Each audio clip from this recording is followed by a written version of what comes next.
আপনি রূপকথায় বিশ্বাস করেন না? এমির গল্পটা আপনাকে তাহলে শুনতে হবে। আপনি জীবন সমুদ্রের উথাল পাথাল ঝড়ে দিশেহারা নাবিক, এমির গল্পটা আপনাকে শুনতে হবে। শত চেষ্টার পরও ভাগ্য মুখ তুলে চাইছে না দেখে হাল ছেড়ে দিতে চাইছেন, এমির গল্পটা আপনাকে শুনতেই হবে। আজ চারদিকে এমি মার্টিনেজ নামে জয়ধ্বনি, অথচ নিজের ক্যারিয়ার নিয়ে এই এমিকে লড়াই করে যেতে হয়েছে বছরের পর বছর ধরে। ভাগ্যের নীড়ের দেয়ালে বারবার মাথা কুটেছেন, কাটা বিছানো পথে রক্তাক্ত হয়েছেন, তবু থামেননি। হতাশার ভারী পাথর বয়ে পাহাড় চড়ে উঠেছেন সিসিফাসের মতো। মাত্র 20 বছর বয়সে আর্জেন্টিনা থেকে তাকে দলে ভিড়িয়েছিল আর্সেনাল। ইংলিশ প্রিমিয়ার লিগের সেরা ক্লাবগুলোর একটিতে যোগ দিয়ে রোমাঞ্চিত ছিলেন, কিন্তু তার স্বপ্নের আয়নায় বাস্তবতার পাথর ছুড়ে মেরেছিল আর্সেনালই। দীর্ঘ 8 মৌসুম এই ক্লাবে থাকলেও আর্সেনাল কখনোই আস্থা রাখতে পারেনি, বরং অক্সফোর্ড, রদারহামের মতো নিচু সারের অখ্যাত ক্লাবে লোনে পাঠিয়ে দিয়েছে। এমি তবু হাল ছাড়েননি। 2017 সালে সামাজিক মাধ্যমে নিজের ছবি পোস্ট করে লিখেছিলেন, মাই টাইম উইল কাম। সেই সময় অবশেষে এলো 2020 সালে। দুর্দান্ত কিছু সেভ করে এমি আর্সেনালকে এফএ কাপের ফাইনাল জেতালেন।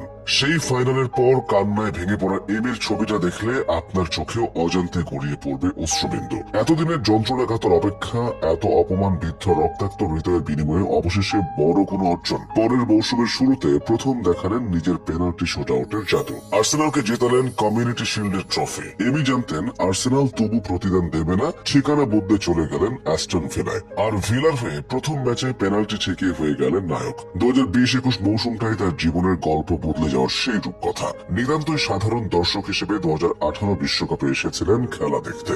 গ্যালারি থেকে চোখের সামনে দেখেছেন আর্জেন্টিনার গোল পোস্টের নিচে অপমানজনক পারফরমেন্স। এমি নিশ্চয়ই উসখুস করছিলেন, পারলে তক্ষণে যেন নেমে যান মাঠে। 2021 সালেই প্রথম সুযোগ পেলেন আর্জেন্টিনার জার্সি গায়ে জড়ানোর। লিওনেল স্কালোনির জোহরি চোখ খুঁজে পেয়েছিল আসল রত্ন। অভিষেকের বছরে এমি আর্জেন্টিনাকে জেতালেন কোপা আমেরিকা, লিওনেল মেসির প্রথম জাতীয় দলের ট্রফি। পরের বছরে বিশ্বকাপ। এমি বলেছিলেন, মেসিকে আমি কথা দিয়েছি, ওর জন্য কেউ আমাকে আর্জেন্টিনার খরস্রোতা নদী পার হতে ঝাঁপ দিতে বললেও চোখ বন্ধ করে ঝাঁপ দেব। আর্জেন্টিনার বিশ্বকাপ জয়ে এমি বীরত্ব নিয়ে নতুন করে লেখার কিছুই নেই। ফাইনালে শেষ বাঁশি বাজার আগে পা দিয়ে ঠেকানো তার সেফটা ফুটবলীয় রূপকথারই অংশ। সেই এমি এবার জাদু দেখিয়ে চলেছেন অ্যাস্টন ভিলার হয়ে। উয়েফা কনফারেন্স লিগের গত ম্যাচে আবারও পেনাল্টি শুটআউটের নায়ক। ঠেকিয়ে দিয়েছেন দুটি শট, তাও সেই ফ্রান্সে, যেখানে তিনি রীতিমতো এক খল চরিত্র। পুরো ম্যাচে লিলের সমর্থকরা তাকে দুধ্বনিতে অত্যাচারের স্টিম রোলার চালিয়েছে। এই এমি সর্বশেষ 5টি পেনাল্টি শুটআউট জিতেছেন, 24টি শটের 10টি ঠেকিয়েছেন। অথচ পেনাল্টি শুটআউট গোলরক্ষকদের সবচেয়ে কঠিন পরীক্ষা। আর পেনাল্টি এলেই যেন এমি খুশি হন। চোয়ালবদ্ধ প্রতিজ্ঞায় চোখের আগুনে প্রতিপক্ষকে ভস্য করে দিয়ে বলে ওঠেন, ব্রিং ইট অন। এমির এই মানসিক দৃঢ়তার উৎসই বাকি।